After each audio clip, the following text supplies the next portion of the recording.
हाय, आपके साथ मैं हूं Surabhi Sharma. India TV YouTube channel subscribe करिए, बेल आइकन दबाएं। तो पाकिस्तान में आपने इमरान की हालत देखी। अब रुख करते हैं घरेलू सियासत का। 5 स्टेट्स में 2 मई को सरकार का फैसला हो जाएगा, मगर प्रधानमंत्री मोदी का भगवा अश्वमेध जारी रहेगा। अब उनकी तैयारी देश के पूर्वी हिस्से में बीते 25 साल का सियासी इतिहास बदलने की है। एक्शन प्लान रेडी है, बस इसका एग्जीक्यूशन होना बाकी है। आगे कहां है मोदी की नजर, यह खबर देखिए। नजरिया है तो बदलाव होगा, विचार है तो फलीभूत होगा, कॉन्सेप्ट है तो क्रिएशन होगा।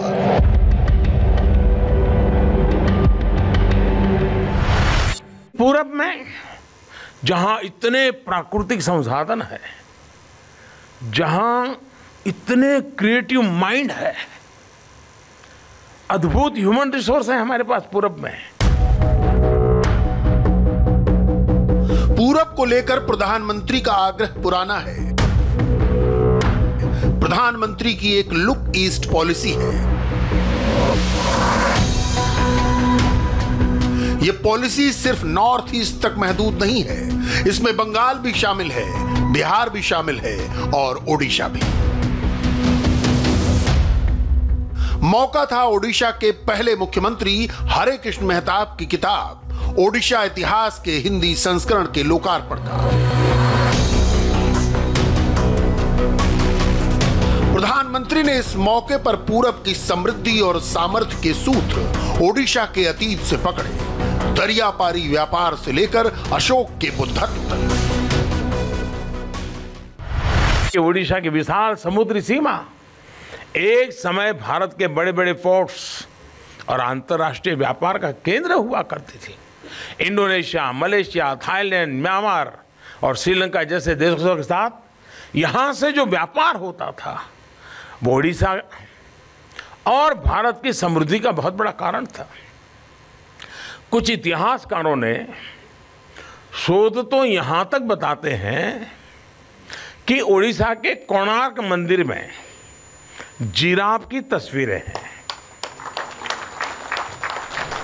इसका मतलब यह हुआ कि इस बात का सबूत है कि उड़ीसा के व्यापारी अफ्रीका तक व्यापार करते थे, तभी तो जिराफ की बात आई होगी। उस समय तो व्हाट्सएप था नहीं। बड़ी संख्या में उड़ीसा के लोग व्यापार के लिए दूसरे देशों में रहते भी थे। उन्हें दरिया पारी ओडिया कहते थे। ओडिया से मिलती जुलती स्क्रिप्ट्स कितने ही देशों में मिलती हैं।